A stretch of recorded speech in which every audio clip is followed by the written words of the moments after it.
ओम नमः सिद्धेभ्य नमो जीर्णाणम। सभी को सादर श्रद्धात्म वंदन। भाद्रपद कृष्ण द्वितीया का आज यह शुभ दिन है और आज सोनगढ़ से प्रसारित होने वाला संदेश श्री अष्टपाहुड़ जी ग्रंथ के दर्शन पाहुड़ जी ग्रंथ के 7 नंबर के गाथा के अर्थ के अनुसार दिया गया है।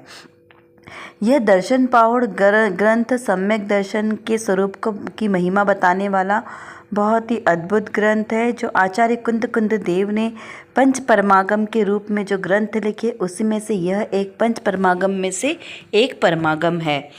इस दर्शन पाहुड़ ग्रंथ में 36 गाथाएं हैं। इस दर्शन पाहुड़ के अलावा इसमें 8 पाहुड़ हैं, जो सूत्र पाहुड़, चरित्र पाहुड़, बोध पाहुड़, भाव पाहुड़, मोक्ष पाहुड़, लिंग पाहुड़ और शील पाहुड़। इस प्रकार 8 पाहुड़ के रूप में यह एक ग्रंथ अष्ट पाहुड़ के नाम से प्रचलित हुआ है।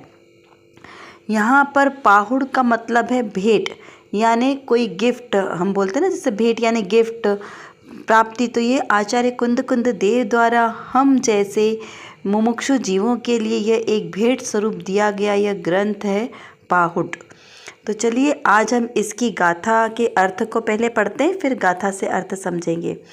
यहाँ पर लिखा है कि जिस पुरुष के हृदय में सम्यक्त रूपी जल का प्रवाह निरंतर प्रवर्तमान है, उसके कर्म रूपी रज धूल का आवरण नहीं लगता तथा पूर्व काल में जो कर्म बंध हुआ हो वह भी नाश को प्राप्त होता है।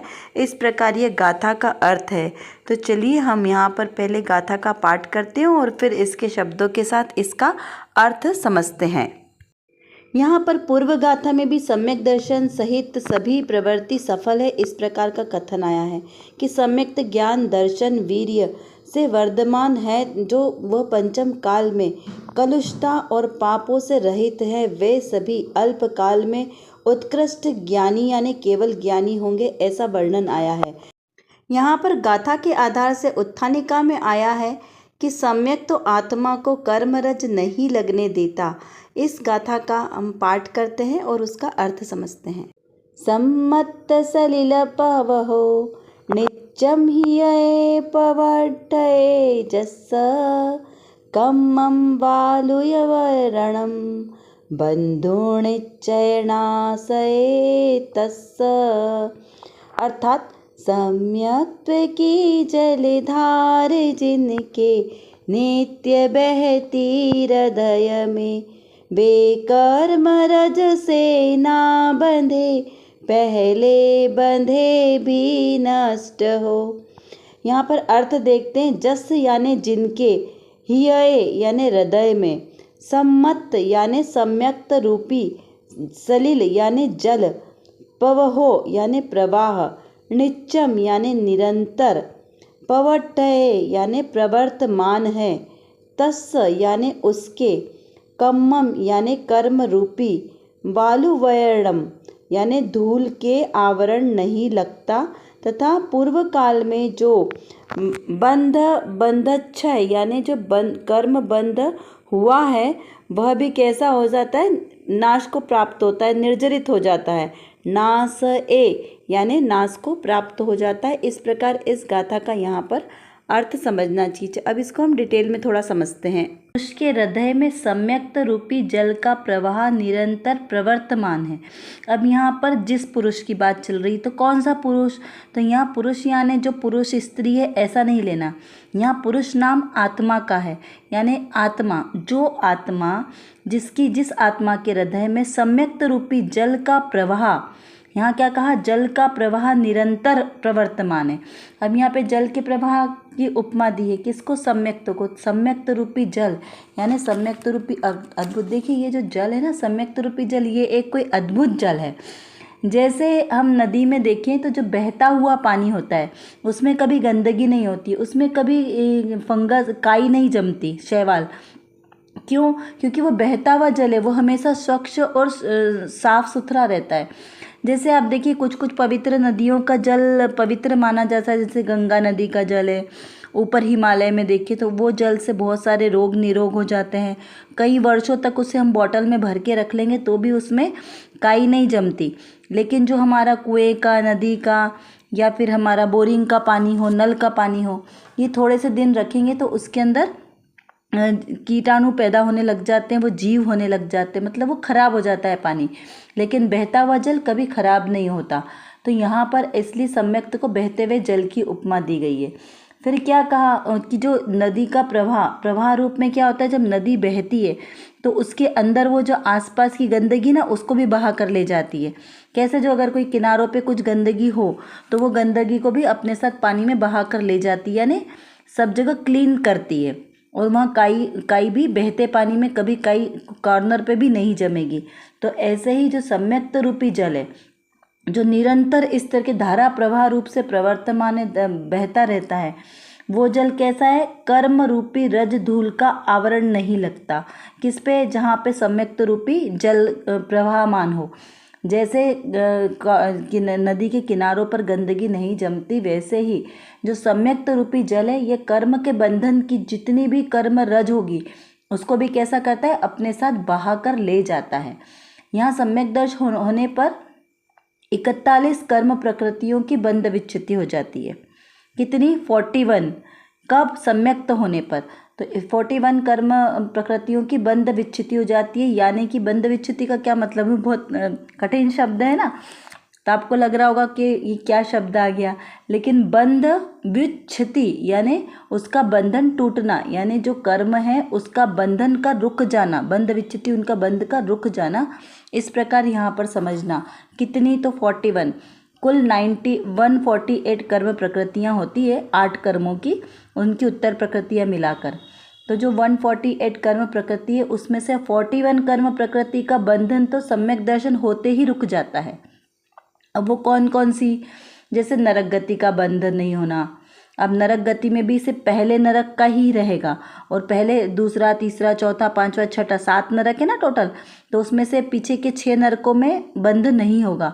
एकमात्र यदि होगा तो पहले नरक तक का ही होगा, वैसे तो नहीं होगा। सम्यक तो हो जाने के बाद नरक गति का बंध नहीं होता। लेकिन यदि पूर्व में किसी ने आयु बांध ली हो नरक की, तो फिर उसको पहले नरक की आयु का ही बंध होगा। जैसे राजा श्रेणिक का उदाहरण है ना, 7वें नरक की आयु बांध ली थी उन्होंने जब यशोधर मुनिराज पर उपसर्ग किया। लेकिन जब उनको सम्यक दर्शन की प्राप्ति हुई तो उसके बाद वो 33 सागर की आयु घटकर कितनी हो गई, 84, यानी 84,84,000 वर्ष तक बस इतनी ही रह गई और पहले नरक में आ गए, है ना। तो ऐसे तीर्थंकर प्रकृति की सत्ता वाले जीव को नरक गति में अगर पूर्व में बंद होगा तो पहले नरक तक का ही बंद रहेगा। इस प्रकार से नियम है। अब देखिए और क्या क्या सम्यक दर्शन होने से महत्व है सम्यक दर्शन का। तो वो कभी भी 3 विकलत्रय में जन्म नहीं लेगा, कभी भी वो भवनत्रिक में जन्म नहीं लेंगे। भवनत्रिक मतलब भवनवासी देव, व्यंतरवासी देव, ज्योतिषवासी देव, इन देवों में नहीं होगा। तो एकमात्र वैमानिक देवों में ही उत्पन्न होगा, यानी जो उपरिम सर्ग के देव हैं। नपुंसक गति का बंध नहीं होगा, स्त्री पर्याय में नहीं जाएगा, तिर्यंच में कभी जन्म नहीं लेगा, हीन, दीन, गरीब, अपंग, लूला, लंगड़ा, मतलब इस टाइप से मनुष्य नहीं बनेगा। स्थावर प्रकृतियों में नहीं जाएगा, यानी कि एकेंद्रीय जीव कौन कौन से, जल कायिक, वायु कायिक, अग्नि कायिक, वनस्पति कायिक और पृथ्वी कायिक, ये जो 5 प्रकार के एकेंद्रिक जीव है ना, इनमें भी वो जन्म नहीं लेगा।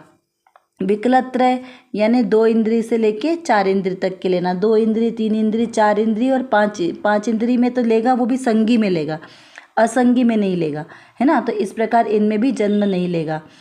फिर जो सम्यक दर्शन से सुशोभित होगा वह बहुत सारे कर्म के बंधनों से रुक जाएगा। यानी जो सम्यक्त रूपी अद्भुत जल है, जिसे गंगा जल की तरह जैसे पवित्र कहा है ना, सुरक्षित जल, ऐसा यह जल बहुत सारे कर्मों की निर्जरा करने वाला है, यानी सब कर्मों की सफाई कर देगा। देखिए यहाँ पे जो भी अपन ने तिर्यंच की बात करी ना, तिर्यंच में भी यदि पूर्व में उसने बंध पहले से तिर्यंच प्रकृति का बंध कर लिया होगा और बाद में सम्यक तो हुआ, तो फिर वो क्या होगा कि जो तिर्यंच बनेगा तो कहाँ का बनेगा, भोग भूमि का तिर्यंच बनेगा, क्योंकि भोग भूमि के तिर्यंच की भी बहुत महत्व है, वहाँ का भी उच्च कोटि का तिर्यंच होता है। तो यहाँ पर ऐसा समझना कि नरक गति और तिर्यंच गति 2 गतियों का बंध नहीं होता है, लेकिन सम्यक्त के पूर्व में यदि बंध हुआ होगा तो इस प्रकार से उनका चेंज हो जाता है। और जैसे ये कहा ना मैंने, भवन व्यासी व्यंतर और ज्योतिष, इसमें भी वो जन्म नहीं लेते, लेकिन यदि पूर्व में उनका इस तरीके का बंध हो गया होगा तो फिर वो उनका चेंज हो जाता है। अब यहाँ पर एक और विशेष बात रहती है, कब? सम्यक्त होने के बाद, क्योंकि सम्यक्त की महिमा की यहाँ बात चल रही ना, तो क्या कहा कि उसके कर्म रूपी रजधूल का आवरण नहीं लगता, तथा अब यहाँ क्या देखिए, आवरण लगना तो बात हो गई कि जो कर्म पहले से बंधे हुए उन वो भी कैसे होंगे? निर्जरित हो जाएंगे। क्यों? क्योंकि सम्यक्त का निरंतर प्रवर्तमान जल प्रवाहित हो रहा है। सम्यक्त निरंतर जो धारा प्रवाह चल रहा है तो उससे बहुत सारे कर्मों का बंधन रुक जाता है। फिर पूर्व में जो बंधा हुआ कर्म बंध हुआ होगा वह भी नाश को प्राप्त होता है। यहाँ पे क्या लेना कि जो पूर्व में कर्म बंधा हुआ है वह भी कैसा होगा? नाश को प्राप्त हो जाएगा। तो कैसा? कर्म की अवस्थाएं 8 प्रकार की, उसमें से उत्कर्षण, अपकर्षण, उदीर्णा, संक्रमण, ये भी कर्म की अवस्था है। तो ये जो कर्म की अवस्था है इसमें क्या कहा कि पूर्व में जो बंधा हुआ कर्म है वो भी कैसा होगा? निर्जरा को प्राप्त होगा। किससे? सम्यक दर्शन के प्रभाव से। तो यहाँ पर हमको समझना है कि ये कैसे होगा, क्योंकि कुछ तो उसमें होना चाहिए ना। क्योंकि देखिए सम्यक्त वाला जो पुरुष है, सम्यक्त को धारण किए पुरुष, उसमें निरंतर कौन सी चेतना चलेगी? ज्ञान चेतना। ध्यान से सुनना क्योंकि विषय बहुत सूक्ष्म है। ज्ञान तो प्रत्येक प्राणी मात्र में, जो जीव है उसमें ज्ञान होगा, ठीक है ना, लेकिन ज्ञान के साथ ज्ञान चेतना नहीं होगी, क्योंकि चेतना लक्षण किसका है? आत्मा का स्वभाव है।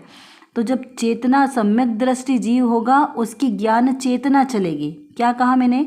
सम्यक दृष्टि जीव की ज्ञान चेतना प्रवाहमान होगी, निरंतर प्रवाहमान, ठीक है ना। चाहे वो कोई सा भी कार्य करता होगा लेकिन उसकी ज्ञान चेतना प्रति समय सजगता से कार्यरत रहेगी। इसलिए उन्हें बहुत सारी कर्म प्रकृतियों का बंध नहीं होता, उनसे बंध विच्छिति हो जाती है, यानी बंध उनका छूट जाता है। और मिथ्या दृष्टि जीव को निरंतर कर्म चेतना और कर्म फल चेतना चलती है, ठीक है ना। 3 प्रकार की चेतना होती है, ज्ञान चेतना, कर्म चेतना और कर्म फल चेतना। तो जो मिथ्या दृष्टि जीव होगा उसको कर्म चेतना और कर्म फल चेतना चलती है, लेकिन सम्यक दृष्टि जीव को ज्ञान चेतना प्रति समय निरंतर प्रवाहमान होती रहती है। अब जो कहा कि कर्म की रज वो भी कैसी हो जाती है? नाश को प्राप्त हो जाती है। तो कैसे होती है? जैसे अभी मैंने बताया ना, उत्कर्षण, अपकर्षण, उदीर्णा और संक्रमण। तो इसमें संक्रमण का पहले अर्थ समझते हैं कि संक्रमण, देखिए आपको क्लियर समझ में आ रहा है संक्रमण का अर्थ, तो कि कुछ मिक्स होना है ना, बदल जाना। तो काय में बदल जाना? कन्वर्ट हो जाना। संक्रमण, एक का दूसरे में कन्वर्ट हो जाना। तो जो पूर्व में बंधे हुए कर्म हैं वो कैसे होंगे? कर्म के जो ज्ञान चेतना के प्रवाह से, जैसे पुण्य प्रकृतियां हैं तो उसका कभी उनका विपरीत प्रभाव चलेगा तो पुण्य प्रकृतियां पाप प्रकृति में कन्वर्ट हो जाती है, या पाप प्रकृतियां पुण्य प्रकृति में कन्वर्ट हो जाती है। इसको कहते हैं संक्रमण। तो जो ज्ञान चेतना वाला जीव है इसकी पाप प्रकृति तो पुण्य में परिवर्तित हो जाएगी, लेकिन पुण्य प्रकृति पाप में कन्वर्ट नहीं होगी, क्योंकि ज्ञान चेतना चालू है ना। तो जो पूर्व में इनके पाप कर्म की प्रकृतियां बंधी होगी, बहुत सारी होगी, तो वो कैसी होगी? समय से पहले वो सारी कर्म प्रकृतियां पक कर कन्वर्ट होके पुण्य में कन्वर्ट हो जाएगी, है ना। यानी प्रति समय अनंत अनंत गुणी निर्जरा जो होती है ना बाद में, अभी तो जैसे सम्यक दर्शन हुआ, लेकिन ये जो सम्यक्तिवी जीव होंगे ये निरंतर ऐसे गुण श्रेणी निर्जराएं भी करते हैं। तो ये और सूक्ष्म विषय, अभी हम यहाँ पर से भी 4 कर्म प्रकृतियों को समझते हैं कि ये कैसे होती है। फिर कहा क्या एक शब्द है उत्कर्षण। तो उत्कर्षण देखिए इसमें भी उपसर्ग लगा है ना, उत प्लस कर्षण। तो यहाँ पर क्या? कर्मों की स्थिति का काल, मर्यादा यानी समय, आप कुछ भी कि स्थिति मतलब क्या? काल, अवधि, समय, इस प्रकार से समझना। अनुभाग, उनका कितना स्थिति अनुभाग है, कितनी कम या ज़्यादा क्वांटिटी में उन्होंने कर्म बांधे हैं, ठीक है ना। जैसे थर्मामीटर, फीवर आया तो हम फीवर में बोलते हैं ना कि कितना थर्मामीटर, मतलब कितना फीवर है उसका, 90 डिग्री है, 100 डिग्री है, कितना डिग्री का है। तो ऐसा ही वहाँ पे कितनी कर्म प्रकृति का उन्होंने कितने काल अवधि के समय का कर्म बांधा है, तो उसकी फलदान देने की शक्ति, कि उसका जितना उसका फल आने वाला होगा तो उसकी शक्ति में वृद्धि का हो जाना, उसको कहते हैं उत्कर्षण, मतलब बढ़ जाना। कर्म की फल देने की शक्ति का बढ़ जाना कहलाता है उत्कर्षण, ठीक है। अब अपकर्षण, अप यानी नीचे, अपकर्षण। तो उन्हीं कर्मों का, जो जितने उन्होंने कर्म बांधे हैं उनकी फलदान देने की शक्ति और कर्मों की स्थिति और अनुभाग कि कितने समय के लिए बंधी है और कितनी कितनी मात्रा में बंधी है ना, कितने उम्र की बंधी और कितने समय की बंधी है, स्थिति और अनुभाग, इन दोनों का घट जाना। क्या कहा मैंने? स्थिति अनुभाग का घट जाना, उसको कहा अपकर्षण। अब तीसरा एक शब्द और क्या था? उदीर्णा। उदीर्णा यानी ना कि किसी चीज़ में उभार आ जाना। जैसे फीवर आता है तो उसमें उभार आ जाता है, तो क्या होता है कि फीवर बढ़ जाएगा। सर्दी खांसी, बॉडी में आपकी बहुत सारी गंदगी हो गई है, तो उससे क्या होगा कि वो कभी ना कभी तो उभर के आएंगे ना। तो कभी वो पिंपल्स के रूप में बाहर निकलेंगे, तो कभी वो फीवर के रूप में निकलेंगे, तो कभी कफ एंड कोल्ड के रूप में निकलेंगे। तो इसको क्या कहा कि जो अंदर शरीर की गंदगी है उसका उभार आना, निकल जाना, तो ऐसा ही है उदीर्णा। तो उदीर्णा अपने काल से पहले, जैसे जो समय कर्मों की स्थिति अनुभाग बंधा हुआ है कि कितने समय की स्थिति है और कितनी क्वांटिटी में उसका बंधा है कर्म, और वो कब कैसे फल देगी। तो वो जो समय है उसका निश्चित है कि इतने समय में ये कर्म फल देगा, तो उस समय से पहले ही, अपने समय से पहले ही विशेष कर्मों के द्वारा, कौन सा, क्योंकि ज्ञान चेतना चल रही है ना, तो ऐसे विशेष कर्मों के द्वारा, विशेष आत्मा की विशुद्धि के द्वारा समय से पहले ही उन कर्मों का पक जाना, कि समय से पहले ही उन कर्मों का पक जाना और उदय में आ जाना, उसको क्या कहते हैं? उदीर्णा। उदीर्णा यानी अपक्व, अपक्व कर्मों का समय से पहले पककर उदय में आ जाना, उसको कहते हैं उदीर्णा। इस प्रकार इतना आपको समझ में आया होगा। कर्णान योग का विषय है, लेकिन इतना कठिन भी नहीं है, आराम से हम इसको समझ सकते हैं कि इस प्रकार जो जीव है, जो सम्यक्त्वी वाला जीव है, सम्यक दर्शन जिसको प्राप्त हो गया है, वो जीव इस प्रकार बहुत ही शीघ्रता से अपने कर्मों की स्थिति अनुभाग को कम ज़्यादा कर लेते हैं। तो उससे क्या, बहुत सारे कर्मों की निर्जरा हो जाती है और उनका जो संसार का बंधन है वो बहुत ढीला हो जाता है। तो एक बार जब जीव को सम्यक दर्शन प्राप्त हो जाता है, सम्यक दर्शन भी दो प्रकार के होते हैं, एक उपशम सम्यक्त होता है, एक छाइब सम्यक्त होता है। तो जो उपशम सम्यक्त होता है वो तो काल में बहुत बार हो जाता है, लेकिन छायोपशम सम्यक्त होने के बाद फिर जीव को मोक्ष उसका जो है ना निश्चित ही हो जाता है कि हाँ, उसको ज़्यादा समय इस संसार में नहीं भटकना है, ऐसा सीमित उनका समय हो जाता है। लेकिन यहाँ पर अभी हम सिंपल सी बात करते हैं कि जिसको अभी चतुर्थ गुणस्थान में सम्यक्त हुआ, अभी देखिए जो मिथ्या दृष्टि ना, उसका गुणस्थान पहला गुणस्थान रहेगा, और जो सम्यक दृष्टि जीव है वो सम्यक दृष्टि जीव का चतुर्थ गुणस्थान होता है। अब दूसरे और तीसरे तो गुणस्थान है वो नीचे गिरने वाले हैं, अभी उसकी बात हम नहीं करेंगे क्योंकि ये विषय लंबा चला जाएगा। अभी सिर्फ इतना समझना है कि पहले गुणस्थान से जीव मिथ्यात्व अवस्था में रहेगा, और जब उसे ज्ञान चेतना प्रवाहित होगी, जब आत्मा की विशुद्धि बढ़ेगी उसकी, तो वो डायरेक्ट चौथे गुणस्थान में चला जाएगा। ठीक है ना, चौथे गुणस्थान में विशुद्धि की वृद्धि होगी। और इस चौथे गुणस्थान में अनंतानुबंधी आदि जो 4 कषाएं हैं, जो ढीठ प्रकृति की कषाएं, वो नष्ट हो जाती है। अनंतानुबंधी क्रोध, मान, माया, लोभ, इन 4 के अभाव में चतुर्थ गुणस्थान आ जाता है। ये गुणस्थान अव्रतियों का है, यहाँ पे व्रत नहीं होंगे, अभी उन्होंने व्रत अंगीकार नहीं किए, इसलिए इसको अव्रत गुणस्थान भी कहते हैं। अविरति गुणस्थान, अविरति सम्यक दृष्टि का गुणस्थान भी इसको कहते हैं। तो इस प्रकार सम्यक दर्शन की ये महिमा है, और इसको महिमा को बताते हुए आज का यह संदेश प्रसारित किया गया है कि ऐसे पुरुष जिनके हृदय में सम्यक्त रूपी जल प्रवाहित होता है, तो ये कैसा है? धर्मामृत। देखिए, अगर आपके अंदर में जब सम्यक दर्शन का प्रारंभ ही नहीं होगा ना, तो उसके पहले का सारा जीवन व्यर्थ है। कि जीवन में धर्म की शुरुआत ही सम्यक दर्शन से होती है। सम्यक दर्शन, देखिए सब जगह दर्शन को ही पहले लिया गया है। दर्शन प्रतिमा, जो श्रावक की 11 प्रतिमा कही है, उसमें भी पहले दर्शन प्रतिमा है। घात्य कर्म के नाश में भी सबसे पहले दर्शनावर्णी कर्म, दर्शन पहले आता है। 16 कारण भावनाओं में दर्शन विशुद्धि भावना पहले आती है, कि जब तक दर्शन विशुद्धि नहीं होगी उसके आगे की भावनाएं फलीभूत नहीं होती है।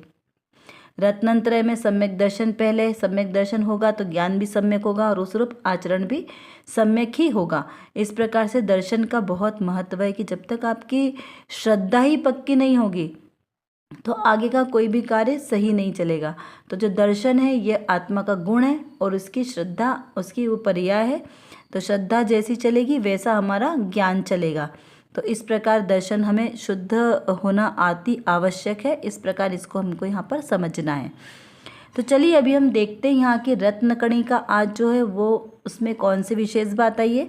तो आज की रत्नकणिका में श्री इष्टोपदेश जी ग्रंथ जो आचार्य पूज्यपाद स्वामी के द्वारा लिखा गया है उसकी 36 नंबर की गाथा के भावार्थ के अनुसार से आज का यह रत्नकणिका दिया है।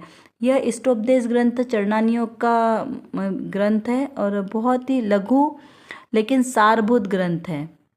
बहुत अच्छा ग्रंथ है, इसको पढ़ने योग्य है अवश्य, क्योंकि इसकी साइज़ छोटी होने के कारण सभी लोग इसको पढ़ सकते हैं। इसलिए इसको जीवन में पढ़ना बहुत आवश्यक है, पढ़ना चाहिए। इष्टोपदेश है, पुरुषार्थ सिद्धोपाय जी ग्रंथ, ये सारे छोटे और सारभूत ग्रंथ हैं। तो चलिए हम पहले इसको पढ़ते हैं कि आज की कणिका में क्या लिखा है। यहाँ लिखा है कि आत्मस्वरूप का भान होने पर विषयों के प्रति भोग्य बुद्धि उत्पन्न नहीं होती। जैसे जैसे रोगी को स्वानुभव रूप स्वसंवेदन में आत्मा का आनंद आता है, वैसे वैसे सुलभ्य रम्य विषय भी उसको आकर्षित नहीं कर सकते। जिसको भोजन भी अच्छा नहीं लगता उसको विषय भोग कैसे रुचेंगे, क्योंकि अध्यात्मिक आनंद में के समक्ष उसको विषय भोग का आनंद तुच्छ नीरस लगता है। लोगों में भी यह रीति है कि अधिक सुख का कारण प्राप्त होने पर अल्प सुख के कारणों के प्रति लोगों की अरुचि होती है। देखिए कितना इसका बहुत सरल अर्थ है इसका, एकदम सिंपल से। यहाँ पे क्या का विषय भोगों से विरक्ति की बात आ रही है कि जब आत्मा की रुचि लगेगी तो बाहर के विषय भोग भी रुचिकर नहीं लगेंगे। क्या लिखा है कि आत्मस्वरूप का भान होने पर विषयों के प्रति भोग्य बुद्धि उत्पन्न नहीं होती। देखिए जब हमें आत्मा का सुख का पता चल जाएगा कि आत्मा का सुख क्या है, और ये कब पता चलता है, सम्यक दर्शन होने के साथ। जब हमारी ज्ञान चेतना चलती है तब जो अंतर में आनंद की अनुभूति होती है ना, उसे आत्मिक आनंद कहते हैं। तो उस आनंद के साथ बाहर के विषय भोग एकदम तुच्छ लगते हैं, नीरस लगते हैं। क्यों? क्योंकि आत्मा का जो आनंद है वो असली आनंद है, वो सच्चा सुख है, और बाहर के विषय भोग में सच्चा सुख नहीं है, मात्र सुखाभास है। तो जब हमें वो असली आनंद प्राप्त होता है ना, तब हमें उसकी महिमा आती है कि अरे अभी तक तो हम जिसको सुख समझ रहे थे वो सुख है ही नहीं, दुख है। जैसे एग्जाम्पल में अपन देखें तो हमें डायमंड के नेकलेस सबको बहुत पसंद आते हैं ना। तो अभी तक हमने सिर्फ अमेरिकन डायमंड देखा है, तो हमें अमेरिकन डायमंड के प्रति बहुत आकर्षण होता है, वो अच्छा लगता है। लेकिन जब रियल डायमंड हमारे सामने आता है तब हमें पता चलता नहीं कि दोनों की जब हम फ़र्क देखते हैं, दूर से देखने से भले आपको एक जैसा दिखेगा, डिज़ाइन वगैरह सब एक जैसा दिखेगा, लेकिन जब वो आप उसको हाथ में लेकर देखोगे तब आपको पता चलेगा कि दोनों की शाइनिंग में कितना डिफरेंस है। तो ऐसे ही यहाँ पर समझना कि भले ही हमें दिखता है कि हाँ बाहर के विषय भोगों में, 5 इंद्रिय के भोगों में बहुत सुख है, लेकिन वहाँ सुख नहीं है। जब हमें आत्मिक आनंद की प्राप्ति होती तब हमें असली में पता चलता है कि असली सुख है क्या। तो उस समय फिर ये बाहर के विषय भोग हमें ऐसे तुच्छ लगते, यानी कि छोटे लगते, किसी काम के नहीं लगते। तो जैसे जैसे रोगी को स्वानुभव रूप स्वसंवेदन में आता है, किसको? जैसे जैसे जो योगी मुनि, ऋषि मुनि हैं, ये क्या करते हैं, अपने आत्मा के ध्यान में मस्त होते हैं। जैसे हम बोलते हैं ना कि मुनियों के पास तो ना वस्त्र है, ना कुछ परिग्रह है, घर भी नहीं, कुछ रहने के लिए बिस्तर भी नहीं, खाना भी नहीं, साथ में कुछ नहीं है। फिर उसके बाद इनको कौन सा आनंद आता है, जो ये इतने घंटों एक जैसे सतत बैठे रहते हैं, तो कुछ तो इनको आनंद की अनुभूति होगी ना। तो ऐसे योगी जनों को स्वानुभूति रूप जो स्वसंवेदन, अपने आत्मा का आनंद आता है। स्वसंवेदन मतलब अपनी आत्मा के साथ जो उन्हें आनंद की प्राप्ति होती है, वैसे वैसे सुलभ विषय जो भोग है 5 इंद्रिय के, वो उनको आकर्षित नहीं करते। क्यों? क्योंकि आत्मिक आनंद में उनको आनंद आता है ना, तो बाहर के विषय भोग उनको आकर्षित नहीं करते। जिसको भोजन भी अच्छा नहीं लगता उसको विषय भोग कैसे रुचेंगे। देखिए जब मुनिराज ध्यान में मग्न होते हैं ना, तो उन्हें भूख तशा की वेदना भी नहीं आती है। 22 परिसर को वो सहज रूप से ही विजय प्राप्त कर लेते हैं। और फिर कभी किसी समय उनको भोजन का विकल्प आता है तो वो वन जंगल में से नगर में आकर और आहार लेकर क्षुधा तृषा को शांत करके और वापस अपने वन जंगल में चले जाते हैं। तो ऐसे एकाकी ही उन्हें बड़ा आनंद आता है। पता है, उन्हें गृहस्थ के लोगों के साथ अपना उपयोग बर्बाद होता हुआ लगता है, इसीलिए वे वन जंगलों में एकदम गुफा कंदराओं में निवास करते हैं। क्योंकि जो सांसारिक जन है ना, ये लोग अगर आके बैठेंगे तो क्या बातें करेंगे कि यहाँ वहाँ की बातें करेंगे, और उनका जो कीमती समय जो आत्म ध्यान में लगना चाहिए वो वहाँ से विचलित हो जाता है। तो ऐसे ही मुनिराज वन जंगल में अपने ही संग के साथ निवास करते हैं और अपने ही आत्मिक आनंद को भोगते हैं। तो जो ऐसे मुनिराज होते हैं, इनको जब भोजन भी अच्छा नहीं लगता, वस्त्राभूषण, जब ये सुभोग्य सामग्री अच्छी ही नहीं लगती, तो उनको कैसे किसी भी दूसरी चीज़ों में आनंद आएगा। रस नीरस भोजन करते हैं। हम जैसे क्या करते हैं, रस स्वाद ले लेकर भोजन करते हैं ना, कि इसमें नमक नहीं है, मिर्ची नहीं है, इसमें न खट्टा भी होना चाहिए, न मिर्ची भी होनी चाहिए। लेकिन ऐसे मुनिराजों का भोजन ऐसा नहीं होता है। रस नीरस, बस जो आ गया उनके नियम के अनुसार वो लिया, और उसका स्वाद भी नहीं लेते वो, और बस सिर्फ अपनी उदर पूर्ति के लिए, यानी अपने संयम की रक्षा के लिए, शरीर को चलाने मात्र के लिए वो सीमित मात्रा में भोजन लेकर और वापस अपनी साधना में लीन हो जाते हैं। तो क्या कहा यहाँ पर कि कैसे रुचेंगे, क्योंकि आध्यात्मिक आनंद के समक्ष उनको विषय भोग का आनंद तुच्छ और नीरस लगता है। क्योंकि जो आत्मा का आनंद है वो इतना अच्छा लगता है, तो बाहर के विषय भोग उनको आकर्षित करते ही नहीं है, उनके प्रति उनकी दृष्टि ही नहीं है। तो लोक में भी ये रीति है कि अधिक सुख का कारण प्राप्त होने पर अल्प सुख के कारणों के प्रति लोगों को अरुचि हो जाती है। अब देखिए, जैसे अंबानी के पास ऑलरेडी इतना धन है, तो क्या उसे फिर और छोटे छोटे धन की इच्छा होगी?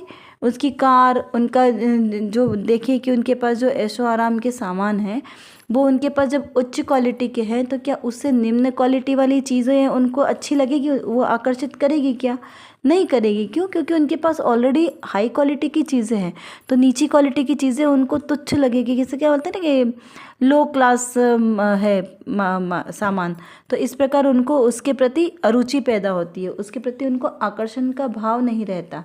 तो इस प्रकार यहाँ पर समझना कि जब जिसके पास सम्यक्त रूपी जब उनके पास ऐसा चिंतामणि रत्न आ गया है, अपनी आत्मा जिनको नज़र में आ गया है, अपने ज्ञान में झलकने लगा है, तो उस जीव को ये बाहर के संसार के विषय भोग, संसार के रिश्ते और ये सारी चीज़ें उनको आकर्षित करेगी क्या? बंधन नहीं आकर्षित करेगी, क्योंकि उन्होंने अपने आत्मा को अबंध स्वभावी जान लिया है। कैसा जाना है अपने आत्मा को? अबंध स्वभावी, निर्बंध स्वभावी जब उन्होंने जान लिया है, तो उनको भी संसार के बंधन कैसे रुचेंगे? क्योंकि देखिए, संसार के बंधन तो कैसे हैं? पुण्य और पाप से मिश्रित है। पुण्य करेंगे तो शुभ बंध बंधेगा, और पाप करेंगे तो अशुभ बंध होगा। और दोनों का कारण क्या है? दोनों आश्रव है। पुण्याश्रव और पापाश्रव दोनों ही बंध के कारण है, एक सोने की बेड़ी और एक लोहे की बेड़ी। तो जब ये दोनों ही बंध का कारण है, वापस से संसार में वापस भ्रमाने वाली है, तो इसमें उलझकर क्या फ़ायदा? और उनके पास तो वो दिव्य चिंतामणि रत्न उनके हाथ में आ गया है, जो इस दोनों प्रकार के कर्मों से छुटाने वाला है। इन दोनों प्रकार के पुण्य और पाप दोनों से हटाकर उन्हें शुद्ध भावों में लेके जाने वाला है। तो उन्हें तो वही आकर्षित करेगा ना, वो मोक्ष सुख। उन्हें क्या दिख रहा है? ये संसार के छोटे मोटे पद उनको अपद दिखते हैं। क्या दिखते हैं? अपद। जैसे संसार में बहुत बड़े से बड़ा पद ले लेंगे तो कौन सा ले लेंगे बताइए? राष्ट्रपति बन जाएंगे, प्रधानमंत्री बन जाएंगे, क्योंकि वो देश का प्रथम नागरिक है ना।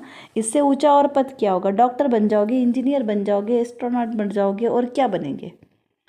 लेकिन इन सब से भी ऊंचा पद है वो मोक्ष सुख का पद है ना। तो वो उस पद की उनको चाहना है। ये छोटे मोटे पद उनको आकर्षित नहीं करते, ये सब उनको तुच्छ लगते हैं। कैसे? आदि उपाधि और आदि व्याधि उपाधि से रहित जो अवस्था है, ऐसी उत्कृष्ट समाधि, उसकी वो भावना भाते हैं, और ऐसे उत्कृष्ट समाधि मरण करके वो अपना भाव सार्थक करते हैं, है ना। तो इस प्रकार उन्हें उत्तरोत्तर वो आत्मिक सुख अगर सार में सार कहें तो इस आज के पूरे संदेश का सार क्या है कि सार में सारभूत यदि कुछ है तो वह एक आत्म तत्व है। मेरा आत्म तत्व वही सर्वोत्कृष्ट है, वही सर्वोपरि है। यदि कुछ पाने योग्य है इस संसार में तो एक अपने आत्म तत्व को पाना है। मेरे तत्व की जब तक हमने अपने जीव तत्व की पहचान नहीं की तो बाहर में हम कितनी भी किसी की भी पहचान कर ले, सब किसी काम की नहीं है, कोरा कागज है। कितना भी कर लोगे वो भूसे के ढेर में कूटने की तरह है। ये संसार में हम सुख की चाह में घूम रहे हैं। संसार का प्रत्येक प्राणी सुख चाहता है और सुख की चाह में ही भटक रहा है, लेकिन आज तक उसको कहीं पर सुख मिला क्या? नहीं मिला। क्यों नहीं मिला? क्योंकि इस संसार में कहीं सुख है ही नहीं, तो मिलेगा कैसे? सुख तो एकमात्र अपनी आत्मा में भरा हुआ है और आत्मा में ही मिलेगा। तो जब तक हम अपनी दृष्टि को अपने आत्म सम्मुख नहीं करते हैं, अपनी आत्मा में नहीं लगाते, तब तक ये संसार के कोई भी विषय सुख आपको सुखी नहीं कर सकते। तो जिस उस भव्य आत्मा को, उस चेतन स्वरूप आत्मा को उनकी दृष्टि में अपना ज्ञायक स्वभाव झलकने लगा है, अपना ज्ञायक स्वभाव उन्हें रस में आनंद उसका आने लगा है, उस जीव को बाहर के रस में कैसे आनंद आएगा? क्योंकि उसने क्या किया? अपने आत्मिक आनंद का रस पी लिया है। अपने आत्मिक आनंद का रस जो जीव पी लेगा उसको बाहर की चीज़ें अच्छी नहीं लगेगी। देखिए, जिसने अमृत का स्वाद चखा है उसको आप बोलो कि अरे आप ये मिश्री वाला दूध है, इसमें बहुत हमने शक्कर बादाम डाली है, बहुत टेस्टी दूध है, तो क्या उसको अच्छा लगेगा? क्या नहीं लगेगा। क्यों? क्योंकि उसने तो अमृत का पान किया है। तो अमृत के सामने ये छोटे मोटे हमारे पेय पदार्थ क्या काम आएंगे? तो इसी प्रकार यहाँ पर जिसने उत्कृष्ट चीज़ों का सेवन किया है, ऐसे आत्मिक रस का सेवन किया है, उसको ये संसार के विषय भोग किंचित मात्र भी आकर्षित नहीं करते हैं। इस प्रकार हमने यहाँ पर आज इस गाथा का समझा सार। और अभी हमें जो इसका प्रयोग कैसे करना है, क्योंकि देखिए हम जो भी गाथाएं समझेंगे, जो भी जिनवाणी की हमने अगर एक लाइन भी समझी है, जो भी हमारे दिमाग में गई है, जितना भी हमें समझ में आया है, तो वो जितना अंश हमें समझ में आया ना, उसका बारंबार प्रैक्टिकल करना ज़रूरी है। कि थ्योरी तो हमने पढ़ ली, समझ ली, लेकिन जब तक हमने उसको अपने जीवन में अप्लाई नहीं किया तो उसका कोई फ़ायदा नहीं निकलेगा। तो आज हमने ये जो सम्यक दर्शन की महिमा समझी, इसको हमें अपने जीवन में कैसे अप्लाई करना है। अभी यदि हमें ऐसा लग रहा है कि हमारी अभी मिथ्या दृष्टि वाली अवस्था है और हमारी अभी कर्म और कर्मफल चेतना चल रही है, तो इसे हमें ज्ञान चेतना में कैसे प्रवाहित करना है। क्योंकि देखिए, जो मेरी आत्मा है ना, द्रव्य स्वभाव, ये द्रव्य स्वभाव में तो सम्यक्त के ही गुण भरे हैं, आत्मिक आनंद भरा पड़ा है, अनंत गुण भरे पड़े हैं। क्योंकि मेरा आत्मा द्रव्य स्वभाव से तो त्रिकाल शुद्ध है, वो कभी मैला हुआ ही नहीं है, कर्मों की रज उसमें कभी चिपकी ही नहीं है। तो किसको प्रवाहित करना है? मेरे आत्मा के शुद्ध स्वभाव में कभी भी कर्मों की रज का प्रवेश ही नहीं हुआ है। तो फिर कौन से सम्यक जल से उसको साफ करना है? तो भी पहले तो हमें यह निर्भर हो जाना है कि मेरा आत्मा, द्रव्य दृष्टि से अपने आत्मा को देखो कि मेरी आत्मा के अंदर कर्मों की रज है ही नहीं। तो जब कर्मों की, मेरा आत्मा सम्यक्त रूपी ही है, तभी मुझे किसी भी प्रकार के सम्यक्त जल से उस कर्म रज को धोने की भी आवश्यकता नहीं है, मतलब कुछ करना नहीं है। क्यों? क्योंकि मैं शुद्ध ही हूँ। मेरी आत्मा के अंदर पुण्य और पाप नाम की कोई कर्म प्रकृतियाँ ही नहीं है। ठीक है ना? इस प्रकार ही हमारा हुआ द्रव्य स्वभाव से चिंतन कि मेरा आत्मा परिपूर्ण शुद्ध ही है। लेकिन पर्याय में जब विभाव रूप परिणमन हुआ तो उसके कारण मिथ्यात्व कर्म के उदय से ये ज्ञानावर्णाधिक 8 कर्मों का संयोग है मेरे आत्मा के साथ। क्योंकि शरीर संयोग मिला है ना हमें, जो 8 कर्मों के मेरी आत्मा का विभाव रूप परिणमन हुआ, उससे शरीराधिक 9 कर्म रूप पहले अवस्था बनी, तो उससे ये शरीर मिला। ठीक है ना? और इस शरीर के संयोग से मेरे आत्मा को इस शरीर में रहना पड़ रहा है, इस जेल में, शरीर रूपी जेल में मेरे आत्मा को रहना पड़ रहा है। और इसके आश्रय से, इसके संयोग से आत्मा ने क्या किया? मोह राग द्वेष रूपी परिणाम किए। क्योंकि शरीर मिला ना, अब शरीर के साथ रहेगा तो शरीर के संयोग से जो और रिश्ते बनेंगे उसके, तो और रिश्तों में फिर किसी में अच्छा, किसी को बुरा, इष्ट और अनिष्ट, इष्ट यानी अच्छा, अनिष्ट यानी बुरा। तो क्या किया? इष्ट और अनिष्ट की कल्पना की, तो इससे क्या हुआ? संसार बढ़ता गया, उससे मोह राग द्वेष के परिणाम आए। और ये कैसे हैं? भाव कर्म। मोह राग द्वेष के परिणाम यानी भाव कर्म। अब इन भाव कर्म के आश्रय से जो 8 प्रकार के कर्म है, ज्ञानावर्णी, दर्शनावर्णी, मोहनी, वेदनी, अंतराय, आयु, नाम, गोत्र, ये 8 प्रकार के कर्म रूप बंधन होगा। ठीक है, कैसे? आत्मा विभाव रूप परिणमन करेगा तो 9 कर्म बंधेंगे, 9 कर्म से भाव कर्म बंधेंगे, मोह राग द्वेष आदि भाव कर्म से द्रव्य कर्म बंधेंगे। यानी इन तीनों की तिकड़ी है, तीनों की, ये तीनों हमेशा एक साथ ही रहते हैं। तो इस प्रकार जो ये जीव विभाव रूप परिणमन करता है, इससे इसका संसार में परिभ्रमण होता है। लेकिन जब हमने अपने स्वभाव पर दृष्टि डाली, जब हमें ये अपने द्रव्य स्वभाव की महिमा आई कि मेरा द्रव्य स्वभाव कैसा है, चैतन्यता वाला, चेतना मेरा द्रव्य स्वभाव है, और मेरे गुण कितने हैं, अनंत गुण है मेरे इस द्रव्य स्वभाव में, अनंत गुण ठसाठस भरे हैं। कैसे? ठसाठस भरे हैं। और उन अनंत गुणों की सब कैसी है, चैतन्य वाले सारे गुण हैं। ठीक है ना, चैतन्यता से परिपूर्ण सारे गुण हैं, और उन गुणों की अनंती पर्याय, एक दो नहीं, अनंती पर्याय प्रति समय बदलती जा रही है। और वो अनंती पर्याय कैसी निकल रही है, चेतना रूप निकल रही है, ज्ञान चेतना रूप सारी पर्याय निकल रही, ज्ञान ज्ञान ज्ञान ज्ञान की, क्योंकि मेरी आत्मा में तो एकमात्र ज्ञान ही है ना। तो ऐसे ही जैसे नदी के प्रवाह की तरह ये जो मेरा सम्यक्त रूपी जल है ना, ये इस जल में पूरी चैतन्यता वाली ही पर्याय प्रति समय प्रवाहित हो रही है। और इस चेतना में जो मेरा यह शुद्धात्म तत्व है वो कैसा है, निर्लिप्त है। मेरे इस चेतन तत्व में कोई भी कर्म के परमाणुओं का प्रवेश ही नहीं है। और तो मैं कैसा हूँ, मैं सिद्ध समान शुद्ध हूँ, मैं अनंत स्वरूपी हूँ, है ना। पंच परमेष्ठि में स्थित, जैसे पंच परमेष्ठि में स्थित शुद्ध आत्मा है, वैसी ही शुद्ध आत्मा मेरी भी है, सम्यक्त आदि गुणों से परिपूर्ण। ऐसा हमें यहाँ पे स्वभाव का निश्चय करना है। और देखिए, हमें एक बार तो ऐसा लगेगा कि अरे ऐसे कैसे होगा, लेकिन आप जब इसको बार बार प्रैक्टिस करेंगे ना, ऐसे अपने आप को ऐसे आराम से ध्यान में बैठिए, जो मेडिटेशन करते हैं, कोई भी आसन लगाओ, जितनी समय आपको सुविधा हो उतना आराम से बैठ के आप ऐसा विचार और चिंतन करें, तो जो हमारी अनादि की मिथ्या बुद्धि है ना, वो धीरे धीरे रस उसके ढीले पड़ेंगे। क्योंकि हमको अभी देखिए, हमने कल की कक्षा में भी क्या पढ़ा था कि अनादिकाल से हमको जिस काम की आदत पड़ गई है, तो हमारी क्या है, वो हमें सहज लगते हैं, है ना, क्योंकि हमें उसमें दिमाग नहीं लगाना पड़ता है, हमें पता है कि ऐसा सहज परिणमन है।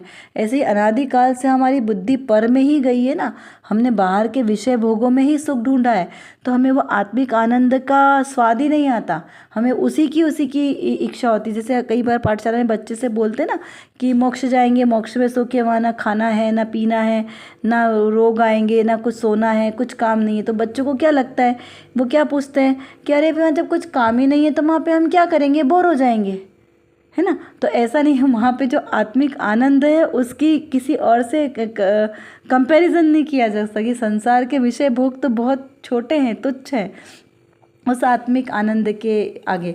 तो इस प्रकार हमें अपनी धारा को बदलना है और चिंतन धारा को हमें अध्यात्म की तरफ जोड़ना है, ज्ञान धारा में उसको प्रवाहित करना है।